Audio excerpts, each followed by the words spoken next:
get right into our speaker who has some amazing things to talk about. I'm going to bring up Heather, who is going to introduce our guest speaker today.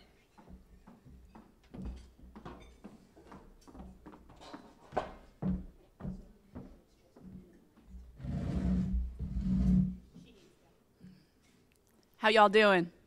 Good. All right. Good afternoon and welcome to Bradenton Kiwanis. I'm Heather Doyle. I am your president-elect, and apparently you voted me president in October, so that's what we're going to be doing. I'm excited about next year. We got a lot of good things coming to you. It's going to be a great year to be in Bradenton Kiwanis. It is with great pleasure that I introduce to you Patricia Henderson. Patricia Henderson has been with the Senior Connection Center since January 2009. She is the Outreach Manager and Community Liaison and the Elder Abuse Prevention Initiative Coordinator. Patricia has a master's in gerontology from the University of South Florida. Patricia has been with the Senior Connection Center since January 2009, and she is here to talk to you a little bit about elder abuse prevention, something that's critically important. Please give a warm Kiwanis welcome to Patricia Henderson.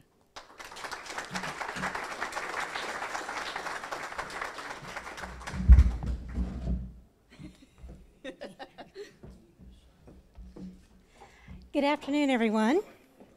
Thank you so much for the opportunity to be here to talk to you about this very important subject.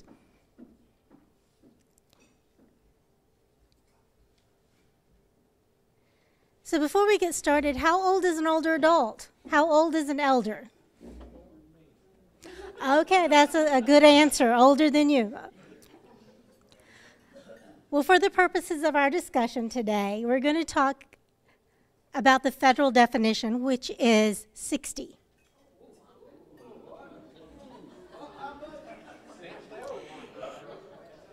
It is a definition that was established in 1965 and has not changed since then.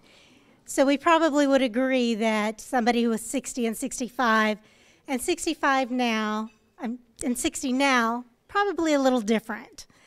So let's talk about elder abuse. Because we're at lunch, I am not going to provide any graphic images, but we will talk about some pretty graphic statistics. Okay. So there are a few takeaways I want you to take away from today. So the top 10 things I want you to know about elder abuse prevention. And number one, it's real. We don't hear as much about it as we do about child abuse, but it is very much a real issue, not only in this country, but here in Manatee County. In Florida, during the fiscal year 2015-2016, there were over 53,000 reports of abuse, neglect, or exploitation that went in for somebody who was 60 or older. It's a lot. Nationally, we know that about 1 in 10 older adults is the victim of abuse, neglect, or exploitation every year. 10% of our older adults are at risk. So what we also know is that for every case that's reported, there are about 23 that go unreported.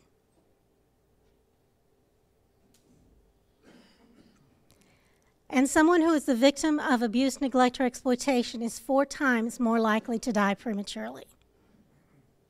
They are also less likely to be able to return to their home and less likely to be able to live independently subsequent to the trauma.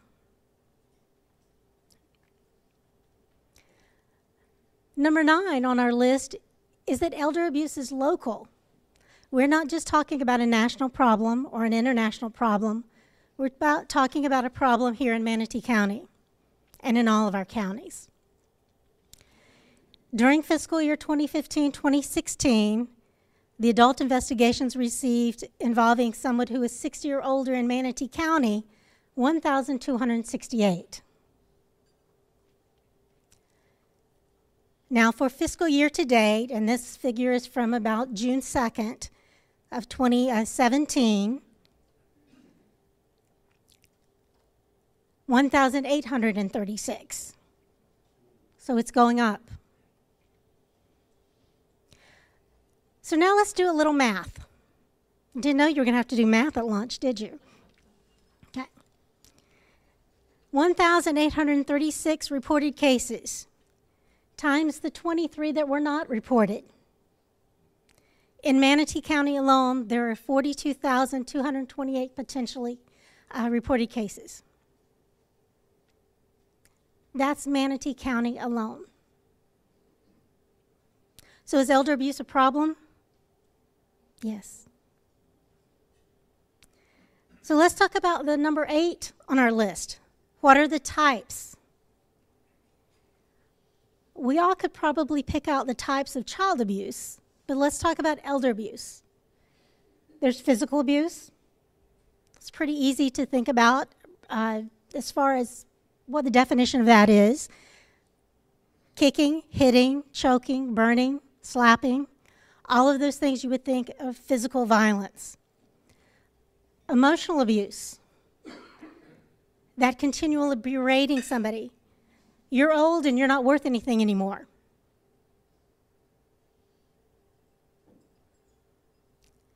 If you keep dropping your cane, I'm just going to break it in half. Those threats, that intimidation. But also with somebody who is beginning stages of dementia, that continual asking, Mom, don't you remember? Can't you remember? I just told you. That can cross that line as well. There's also the sexual abuse of our elders. Neglect, when there's a caregiver. Neglect is something that everybody understands, not providing for somebody what they need. Self-neglect may be a little different and maybe a term that you've not heard before. But that is when the older adult neglects themselves. They do not do what is necessary to care for their own well-being. But there's not a caregiver involved. And exploitation, that financial exploitation that we sometimes read about, whether it's millions of dollars or $100, it is still exploitation and is often involved with intimidation or coercion. So if you have exploitation, you will also often have neglect or emotional abuse. Are you still with me? Want to see what number 7 is? Well, before we get to number 7, I want to show you the types that they track. And the reports that go in Tallahassee most often are self-neglect cases. But you can see that there are all kinds of reports: confinement, bizarre punishment, death. And each one of these numbers represents an elder who should be respected and treated well, rather than abused, neglected, or exploited. So number 7, what are some of those indicators? What are some things that should kind of make you think, I need to do something about this, or somebody needs to do something about this? Okay. Unexplained bruises, things that don't make sense. We know that older adults often have thinning skin and are on blood thinners and bruise quite easily, often. But does it make sense? Broken bones. You said, well, they're old and they have brittle bones anyway. Often that broken bone is the result of a caregiver twisting or threatening and pulling. All of those things you might think of with child abuse as well. Behavioral changes. Somebody who's always been very outgoing and now they're withdrawn. Somebody who's always engaged with you and now they act fearful of everyone, even to the rocking behavior that we often associate with child abuse. Okay. Limited access. You've always been able to talk to that person over the phone or visit them in person, and now you're blocked by the caregiver every time you go to visit or every time you call. They're taking a nap. They can't always be taking a nap If they are, that's another issue. They're blocking access because something else is going on. Financial changes. Someone who has always been able to pay their bills, and now all of a sudden they can't. They've always been able to maintain their household until their grandson moved in with them, and now they don't have any money. What happened? Change. Change is a key in all of these indicators. Somebody has a new best friend who starts taking them to the bank, who forces them to change banks. They don't have food or medicine, and they always have had before. What changed? Again, hygiene changes. Somebody who is not taking a bath for weeks, they're neglecting themselves for some reason. That may be because they're afraid of falling in the bathtub. It may be because they're depressed. It may be for a lot of reasons, but they're still neglecting themselves. They're left alone when they shouldn't be. Now, this is not to say that every older adult needs somebody with them all the time, but if somebody does need a caregiver and they're left alone, then that is an unsupervised adult and it is a neglect. So number 6, and I'm not going to read the Florida statutes to you, but if you need a little night reading for your nightstand, these are the ones that deal with elder abuse. Chapter 415, the Adult Protective Services statute, defines all of the terms that we talk about: abuse, neglect, exploitation, vulnerable adult, capacity, all of those things. 825 deals with the abuse, neglect, and exploitation of elderly persons and disabled adults. Deals a lot with the criminal penalties associated with these. Okay. So number 5, what exactly a vulnerable adult? Everyone over 60 is not vulnerable. Would you agree to that? Okay, absolutely. But anyone over the age of 18 and older, who is vulnerable for some reason, whether it is a physical infirmity, whether it is an emotional disability, intellectual disability, or the infirmity of aging, must be vulnerable in order to be called into the abuse hotline. But we all know people who are 60 who are vulnerable. They cannot care for themselves for whatever reasons. But we also know people who are 90 who, if you called them vulnerable, you better step back because they can take care of themselves and you too. So number 4. So who in this room is required to report elder abuse? Everybody. Very good. In the state of Florida, I am, you are, he is, she is, they are. Everyone is a reporter. Mandatory reporter. I'm a mandatory reporter not because I work with older adults, but because I live in the state of Florida. Florida's laws are that broad, that progressive. We've had to be because of our population and our demographics. That varies from state to state. So number 3, how exactly do you report? Well, the easiest way is to call that number that you probably have heard for child abuse, 1-800-96-ABUSE, and make a report.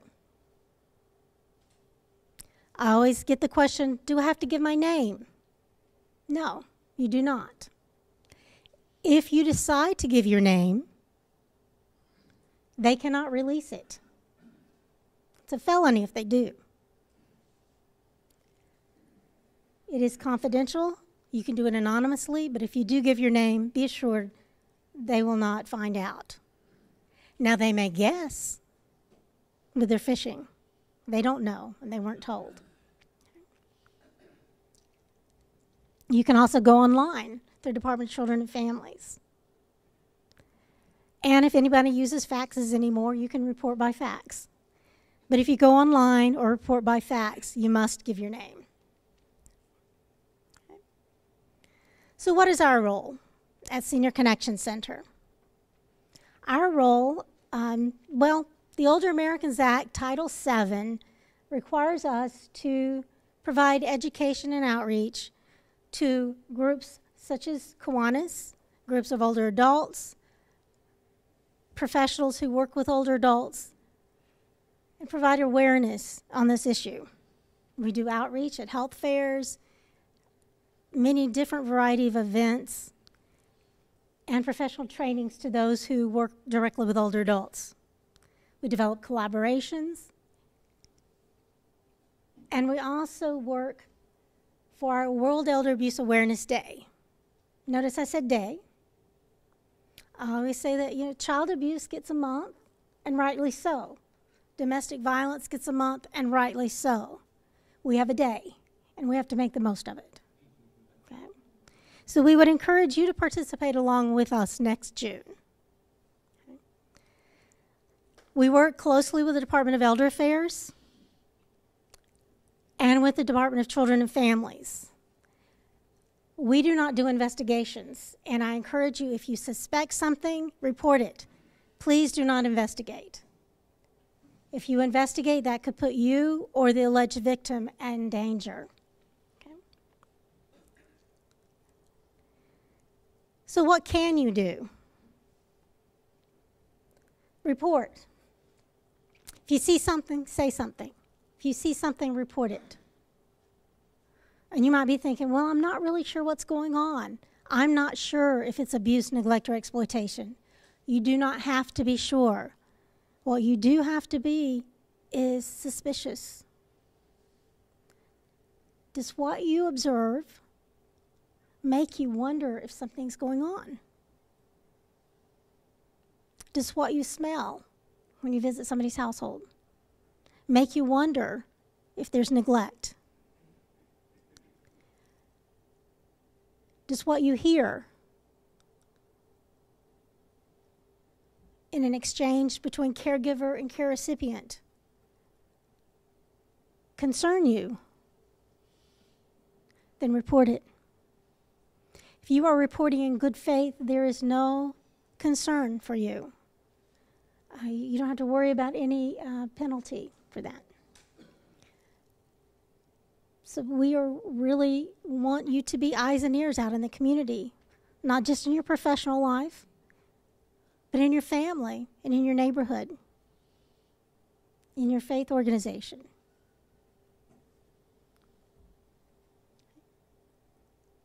What else can you do?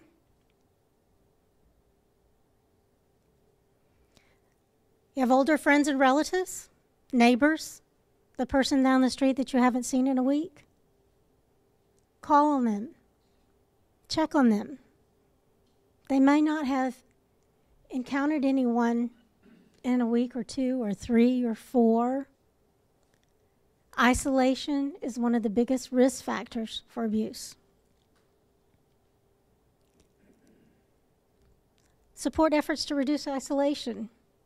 If you have programs within groups that you are members of that are friendly visitor type programs, participate. Encourage others to do so. Help to raise awareness. June 15th, one of the things we do is wear purple ribbons. This past year we had a program down at the Central Library. There are many things that you can do to raise awareness within your own organization and with other organizations that you're part of to raise awareness about this issue. Okay. Help us to connect with other groups. If you have a community group, faith-based organization, other civic group that you're part of and want us to come and talk to them, we will be happy to. That's what got me here. Someone heard me at another organization and requested I come here. That's a lot of information in a very short period of time. But I just wanted you to be aware that this is an issue that is going on not only across the country, but here in Manatee County. What questions do you have? Yes, sir.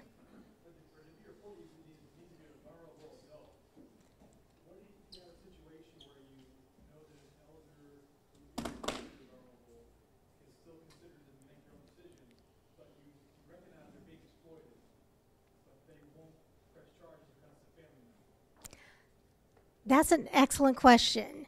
And let me just kind of summarize the question. Can you repeat it just so that on film they have it? Thank you. Let me summarize the question. The person is not exactly vulnerable. They're able to make their own decisions, but they're being exploited financially.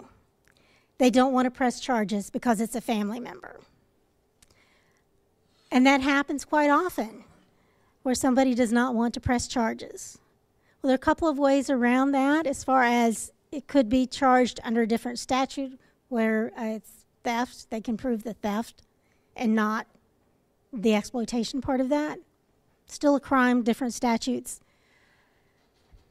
Someone does not have to be to lack capacity to be considered vulnerable. Somebody could be vulnerable because they are being coerced. Somebody could be vulnerable because there is undue influence in that. So in that situation, I would report it. You don't have to prove vulnerability. They will ask you about that person. Somebody who has capacity can make their own decisions, understand the consequences of their decisions, such as what's going to happen if I give all my money to this person. Understand the consequences of those decisions, still have capacity, but still be vulnerable because of the undue influence. Does that make sense? So there's a lot of factors there. When in doubt, report it. And they will walk you through the protocol that they do to determine that.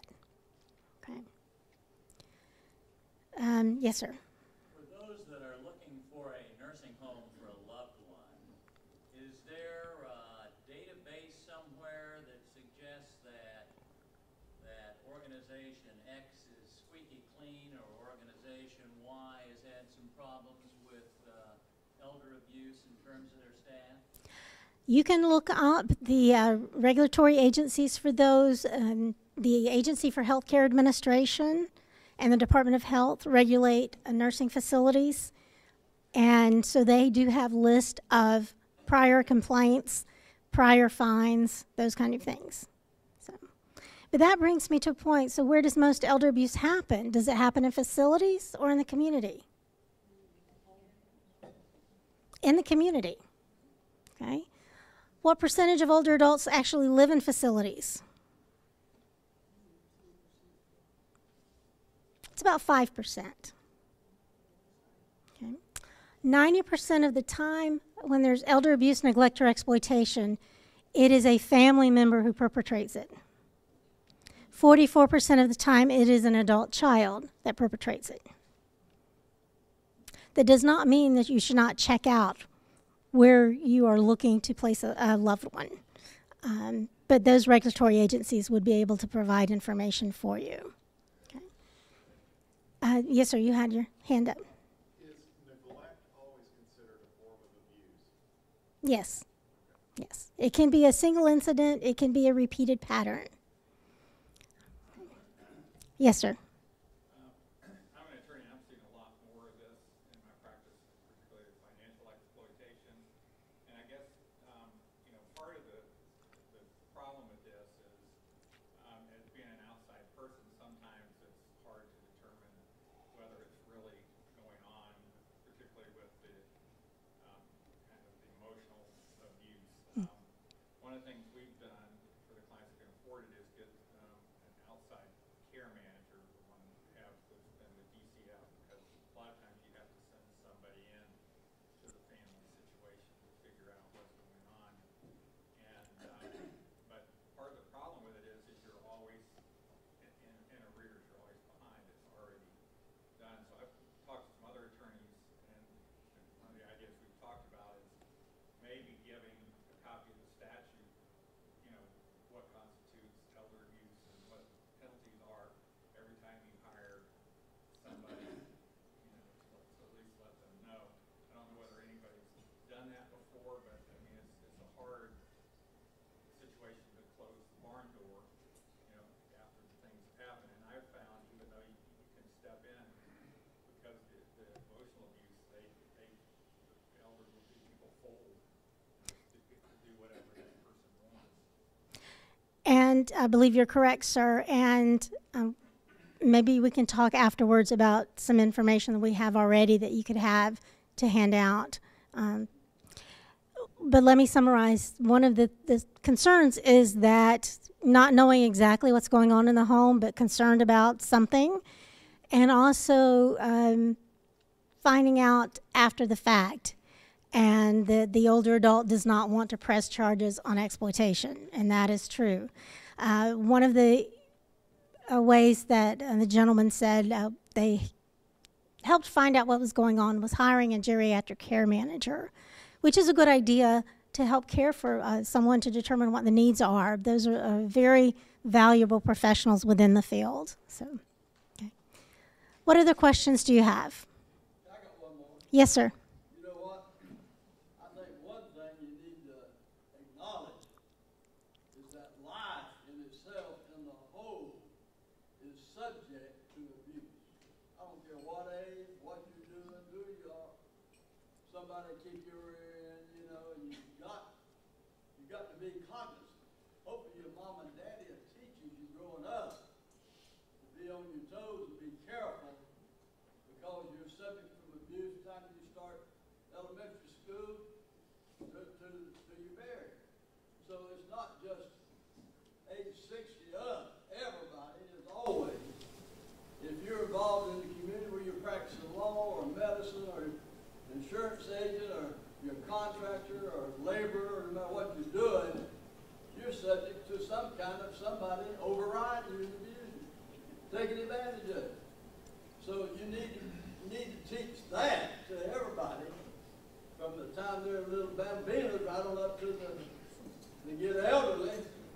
And I don't consider 60 any real problem. Amen to that, right? I think it's ridiculous.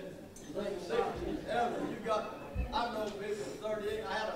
One time I had a dear lady want me to bring her son-in-law into me and talk to him about life insurance.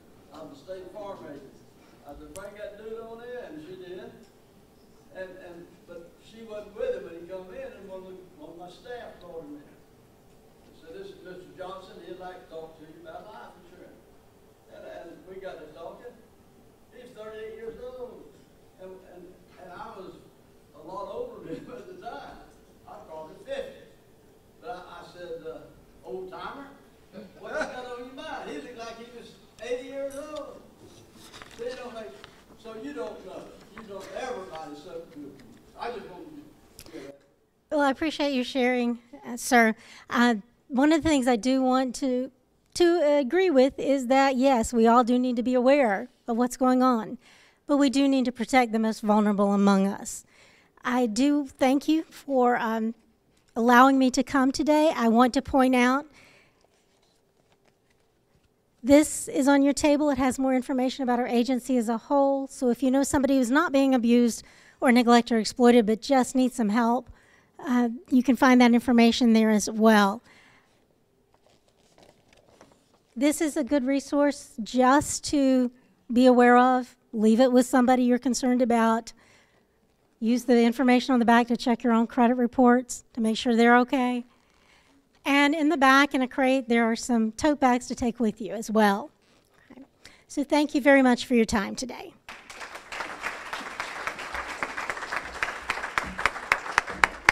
Patricia, as is our tradition here at Braden and Kiwanis, we'd love to present to you our golden ruler so that you may measure your future success.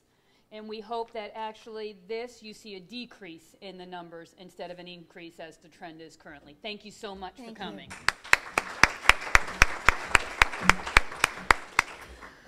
A special thank you again to Neil and to everyone who has been working on Christmas in August. It's going to be a wonderful weekend for us to really engage youth of our community and provide them a hand up that they'll so desperately need for the first day of school. Remember to turn in your volunteer forms. There's opportunities for you to be involved both on that Friday and on that Saturday. Committee chairs, please make sure that you're reading your emails and get back to Heather. With that, we are adjourned.